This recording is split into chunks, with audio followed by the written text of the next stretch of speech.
So today's our 11th and final Ask CDT, and it's been a great run. I want to thank everybody who submitted questions today and throughout the series and who's helped us promote Ask CDT. And today we're here with Joshua Gruenspecht. He's a CDT cybersecurity fellow, and he's going to be answering questions on hacking, specifically as it relates to policy and legal issues. So Josh, let's get started with the first question, and it's from Jim Finnan, and he asked, are existing laws too specific on what they cover? For example, government, financial computers, considering the damage that's been caused by recent hacking attacks? Well, it's important to think about laws that are intended to prevent hacking attacks as falling into three different baskets. The first is, and the most obvious, is laws that are intended to dissuade individuals from hacking in the first place. That is, criminal and civil penalties for those who break into others' computers. Here at the federal level, we're talking about the Computer Fraud and Abuse Act, the CFAA, and at the state level, we're talking about a bunch of individual state statutes that are devoted to criminalizing or creating civil penalties for people who break into others' computers.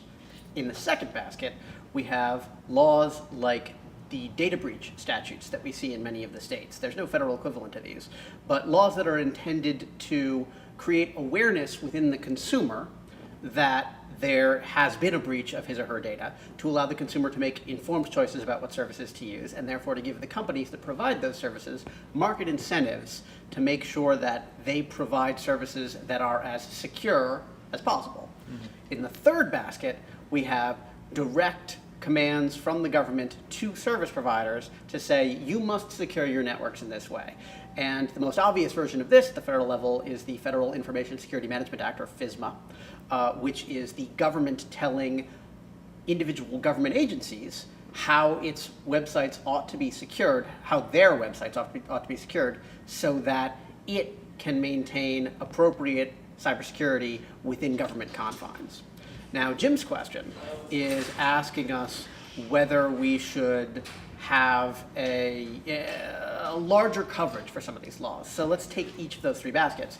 In the first basket, the anti-hacking laws like the CFAA, actually those are very broad right now. The relevant language in the CFAA is protected computer. Anything that is an attack on a protected computer can be prosecuted as a federal crime. Protected computers are defined as any computer that's in interstate commerce, which is almost any computer hooked up to the internet. And so for that reason, the coverage of the anti-hacking laws is very broad already. The second category, the consumer awareness laws, if you will, those right now are a bunch of different state laws, and there's no overarching federal standard. We at CDT are interested in seeing what happens with the White House's cybersecurity proposal, which puts forward a new federal data breach standard, which we hope retains all the breadth of the state standards, but provides uniformity and ease of use for individual merchants online. The White House proposal also suggests that individual companies that provide critical infrastructure security, or that are critical infrastructure and that have networks that need to be secured, should also report publicly when they have and have not secured their networks to certain federal standards. And that, we think, is also a good way of increasing consumer awareness of the security of individual companies, and thus giving companies incentive to expand their cybersecurity budgeting and increase their security of their networks. In the third basket, and I think this is what Jim is talking about, we have the direct regulation. And right now, the federal government only specifically commands that individual networks belonging to the government itself and in certain highly regulated industries meet specific security guidelines. And we at CDT generally think that that category should remain pretty small. The idea here is that the federal government shouldn't be out there creating complicated federal regulations that are difficult to keep updated in the fast-moving world of technical security. And so, in an ideal world, from our standpoint, what we have is a strong CFAA to prevent hacking and to dissuade hackers from hacking, a good set of public awareness laws that make sure that the public is aware what companies are and aren't secure, but also less federal regulation, or the appropriately small amount of federal regulation to ensure that the most critical industries and the most heavily regulated industries are secured, but that the government doesn't get in the way of other companies that want to provide network security. Okay. And the second question asked, Is it legal for a U.S. citizen to data collect publicly accessible DNS records related to, for example, a United States government computer, and also to publish them? Right. So this is a very interesting question, and this gets at the Computer Fraud and Abuse Act once again. The Computer Fraud and Abuse Act says that access to a protected computer, and we just discussed what a protected computer was, without authorization is penalized. There are a bunch of different prongs of the CFAA, but the gravamen of all of the different prosecutable crimes in the CFAA is this access without authorization language. Now, traditionally, that has been a bulwark against hacking, that is, invasion into computers. Now, the kind of data collection that we're talking about in the question, this sort of DNS gathering of data, that's reaching out to public computers and asking them for information that they are designed to willingly give up. It's basically much like going to a website and asking it to give you the text of a NewYorkTimes.com article. And so, for that reason, that kind of action should be protected under the First Amendment as a sort of a speech act going out to request the reading of a particular item, and the government should not be attempting to criminalize it. Now, the questioner, as part of the series of Twitter questions that we got, pointed us to a specific case, Sierra v. Ritz out of North Dakota in 2008, in which the North Dakota court held that this kind of collection of a bunch of different pieces of information about a publicly facing website was not the intended use of DNS collection services, and therefore, for that reason, was able to be considered a crime under the North Dakota equivalent of the CFAA. There are state equivalents of all of these various anti-hacking laws. And the interesting thing about this case is that it presents a fact set that the federal courts haven't yet seen. Now, nothing in any federal court case suggests that public access to websites that are advertising their services directly to the larger internet is anything but not a crime.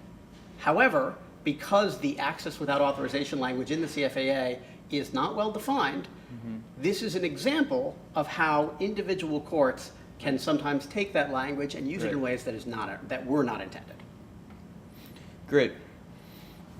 And for our final question, it deals with treating terms of service violations as crimes, and it specifically mentions Aaron Swartz's case, which was in the news quite a bit a few weeks ago. And so it says, as far as treating terms of service violations as crimes, are there any valid use cases? Right. Well, talking about the terms of service as crimes question, we should be clear that this is really where the action is in the CFAA today. And in fact, there's a lot of ongoing debate in the courts about what exactly is covered by the CFAA in precisely this kind of cases, the cases where there is a contractual violation rather than someone breaking into a computer. It's someone who has authorization to get into a computer, but then uses the computer in a way different than the owner of the computer would have liked. Right now, there are court cases on both sides of that issue. On the terms of service question specifically, right now, the terms of service are a particularly tenuous form of contract. A lot of the cases that we see in the courts have to do with employment contracts, where employees come in and they access an employer's computer under their authorized employee account, but they then download the information and give it to a competitor. Are there any good examples of that? Sure. For example, you would see in the very first case to hold that was in fact a violation of the CFAA was EF Cultural Travel v. Explorica out of the First Circuit in 2001. And since then, that's been followed in a number of other cases. However, on the other side, there have also been a number of cases, Southwest v. Board First, that have held that it is not a crime just to violate contractual terms unless you actually do something that's beyond the technical authority that you've been granted. And so in the terms of service case, we only really have one case on that, and that is the Lori Drew case. Right, the famous case. The famous case in which a mother of a teenager impersonated a teenage boy and used the impersonated account on a social network to taunt a rival of her teenage daughter. And in that case, the court held that it would be ridiculous to say that just because the terms of service of the social network said you can't register for an account under a false name, that this mother was somehow guilty of a crime for doing so. However, since then, more recently, in fact this year, there was a case called U.S. v. Nassau in the Ninth Circuit, which is the circuit court above the district court that ruled in the Lori Drew case.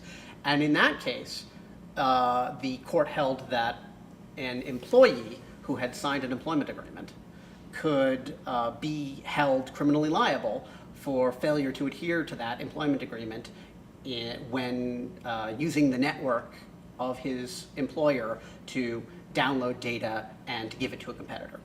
And as the dissent in that case rightly notes, that holding could call the Lori Drew case into question. And so I think what we would say in response to the question asked by the questioner, which is, are there any valid use cases for terms of service?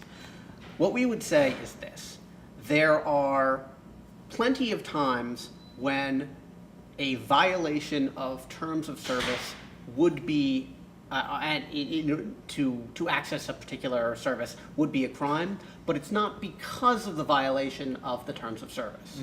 So, for example, you could imagine a sysadmin of a company using his authorized sysadmin account to go in and delete that company's entire web presence. Right? That would be a severe problem for their business. And I think that we would say that even though he, as the sysadmin of the company, had technical authority to go in and delete those files, that would be the kind of thing that we would want to consider a crime. Now, what we would say, however, is that it's not a crime because he went in violation of his contract to use the computer service that he was maintaining for the company in a particular way. It is instead a violation under more traditional tort principles of there was a problem, it was caused by this individual sysadmin, it created damages for the company is entitled to compensation. And so what we need to do is understand how better to translate those traditional legal principles into the digital world. And that's one of the problems that we here at CDT are working on right now. Exactly. All right, thanks, Josh. And I just want to say that even though this was the last Ask CDT, we're going to be doing more videos in the future with our legal and policy experts here, so we'll see you soon. Thanks.